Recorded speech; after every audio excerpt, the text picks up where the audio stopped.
Hey, good morning. It is the Saturday, the 14th or 15th. No, yesterday not the 13th. That was Thursday, the 15th. So the 15th. We're halfway through June. Hope you guys are doing well today. I just wanted to take some time to go. Man, it is annoying. It's a noise day today. Speaking Australian suddenly, look out there where those breakers are. If you can see them on the video, that's where one of the sandbars is. Because we have a huge jetty of a sandbar that comes from the like I'm here near Oak Island, and there's, of course, the reason that they're not us is because they're separated by water. And from Oak Island to us is a way to get through there, to get behind our island, and to ride around the boats. But whenever there's sand being washed out, it goes out on the jetty, out on the sandbar way out there, like clearly 100 some yards away, or meters to those who went other countries. So I just was listening to Jan Markell, Olive Tree Ministries.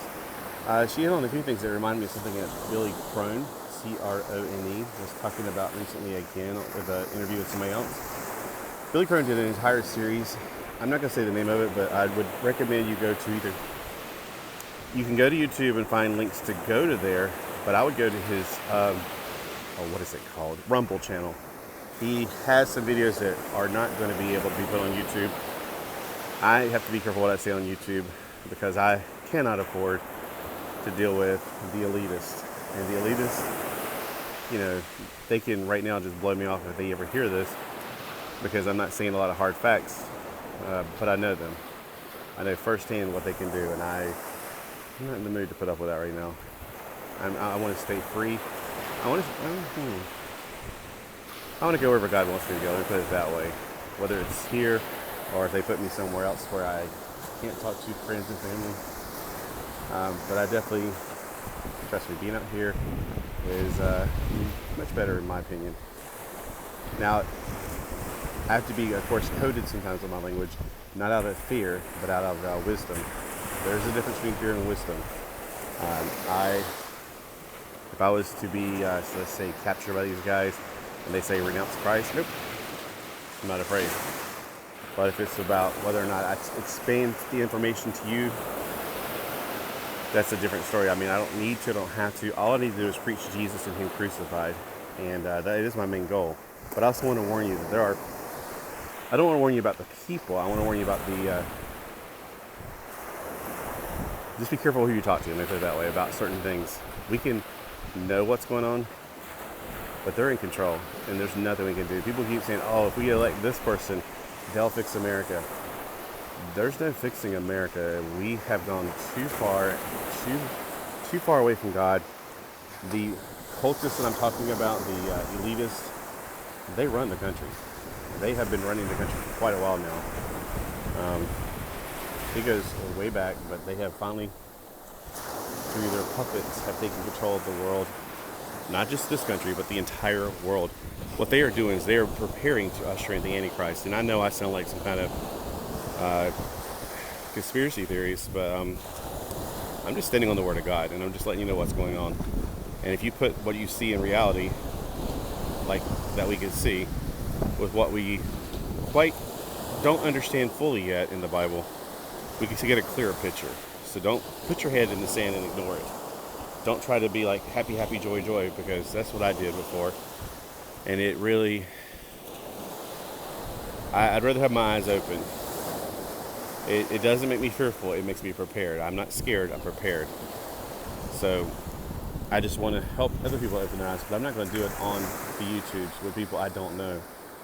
I talk to people in real life about these things just to see if they are able to understand or able to comprehend these things. I'm going to tell you right now, not everybody is. It's kind of like waking people up from the Matrix. Some people are stuck in the Matrix forever. Some people are ready to be woken up, to have the red pill. And I'm not using the word woke, not at all. And what's sad is there's people on both sides of the, let's say, political spectrum that have the same cause that are good. It's just that we don't,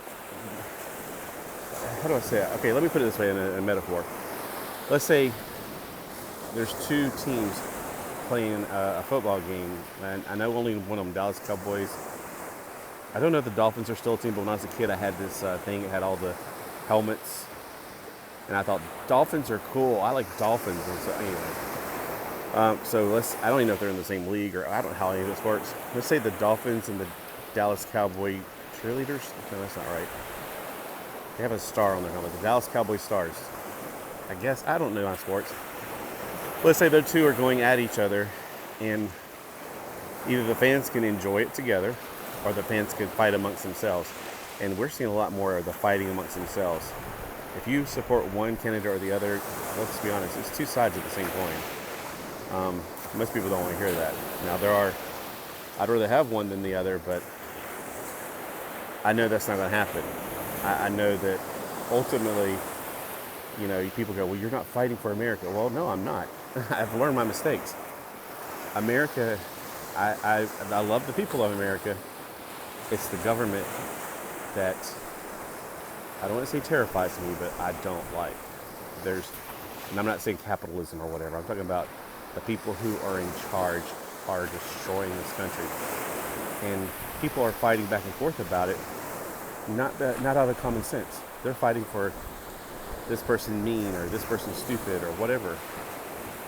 You got to look at all the factors and play. I don't know how to explain it. I know that most likely this is going to hit somebody who is going to hit a nerve instead of coming out of the dark and into the light. So I'm just going to say real quickly, be careful what you know all you can, be careful who you tell it to, because they're out there and they're going to destroy anyone who stands against them. And I'm just going to leave it at that. I'm not going to name names. I'm not going to name organizations. If you want more information, Billy Crone has stepped out on a ledge, and I am amazed. Let me just put it this way. He is so centered by God. He's untouchable. He is untouchable. I shouldn't say that. Let me put it this way. God's got a legion of angels around him right now. I would say he's untouchable. That was a bad choice of words. Sorry about that. But he's got the authority of God behind him. He's got more expertise in this. He's studied it more. So I would definitely go over to his channel, and there's an entire section of videos covering this information. The globalists, elitists are working together for a plan, a purpose. I don't know what the Antichrist is. You don't know what the Antichrist is, but he will rise to power soon. And I will be gone before he rises to power. And a lot of people want to argue about the rapture. If you're a Christian and you're reading the Bible and you trust in the Lord, this shouldn't be an issue. Now, if you are one of these people that believes that, yes, Jesus died on the cross, was risen from the dead, I believe he's Lord, and I have to do my works. No, you're not trusting in the salvation of God. And I know that. I've been telling people Romans 10:9 for a long time, but I think people who agree with that aren't getting the picture. It's like Romans 10:9, period. It's not by works. We can't work our way to salvation. We can't work to save our salvation. We can't. Once you are truly saved, you're always saved. Otherwise, you're not saved. You're just, what? I don't even know what that would be called. You're just renting? How does that work? But I'm telling you right now that if you are truly saved and you rest in the salvation and the completed work of Christ on the cross, then this shouldn't be an issue for you. You should understand that, in the Bible, God didn't destroy Lot. God didn't leave Lot in Sodom. God snatched Lot out of Sodom and his family before, right after he snatched him out, he just rained down fire and brimstone upon that place. And that's what's going to happen to us. We're going to be snatched out of here, and it's going to be the judgment of God upon this place. We're in an age of grace right now. That time is running out. I might even make it back to my home before I even upload this video. Somebody might find this phone on the beach after I'm raptured. I hope that's true. That'd be awesome. And I saw a video yesterday where somebody was saying that you Christians are awfully into the apocalypse. That's because we understand it. And that's because it ain't bad at all. And a lot of people, well, what about all the people who aren't saved? Let me give you this clear answer. either they've had a chance or they will have a chance during the 7 years. I can't say that I've met anybody that hasn't heard the gospel. Now, maybe they haven't heard a clear representation, but we have billboards down here. We have all over the place that teach the gospel, so you can't say you haven't heard. And if you really cared, you'd look into it. It's like people who live their life and they don't ever get any kind of insurance, and then a disaster happens, they're like, well, why didn't somebody tell me? They did. You've been told in commercials, you've been told all kinds of places that you need life insurance, you need health insurance, you need this insurance and that insurance. And when a disaster happens, you want somebody else to pay for it? No, it's too late. You've had ample opportunities. So with this, you need ultimate fire insurance, and that's only through Jesus Christ. How do you get that? Romans 10 verse 9 says that if you confess with your mouth the Lord Jesus and believe in your heart that God raised from the dead, you will be saved. And that's it. You don't get saved. Oh, then I got to maintain my salvation. No, it's completed. If it wasn't completed, then why would God offer it? God don't offer crappy gifts. You're really insulting God when you say, I got to maintain my salvation, or I got to, they wouldn't say that. I got to keep the faith. I got to work hard. I got to keep on keeping the faith. I got to make sure I don't lose my faith. You're insulting God when you say that, because you're saying that, well, God, your gift is not good enough. I got to do more to make it better. It's like, when your grandma gives you those gifts when you're a kid, and, sometimes my grandma would give me gifts, and I'm like going, thanks, Grandma. And I was like, really? But, you know what? It was the best she had at the time. And, sometimes I would improve upon them.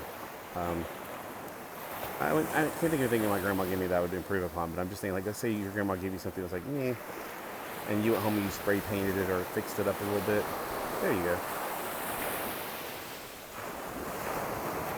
I can't think of a single gift. I can think of a few things that I was like, she doesn't get what I like here. Like I liked 12-inch fashion figures when I was a kid, and my grandma would give me 6-inch scaled stuff. I guess I treasure it.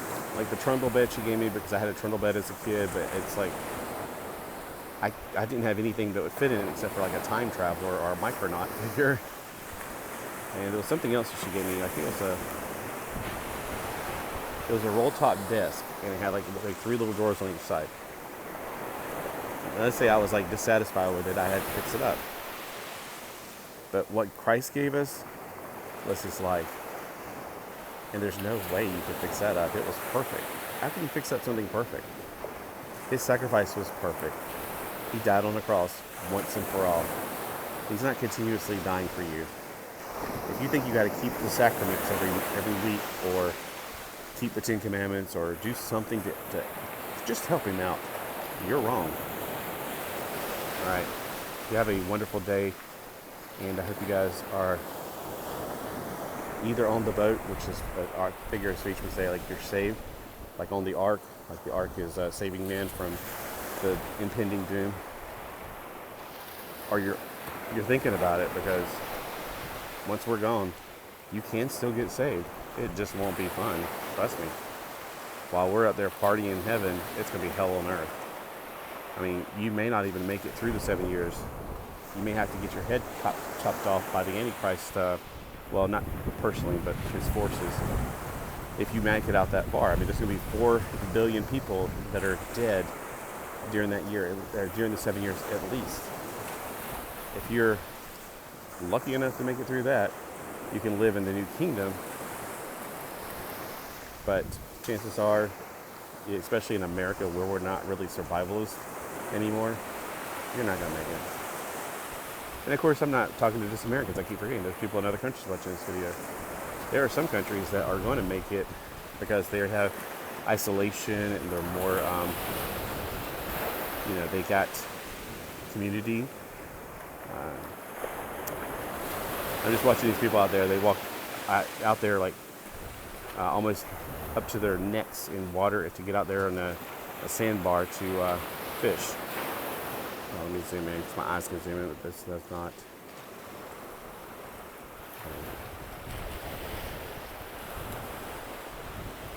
Yeah, it's really hard for the see from there.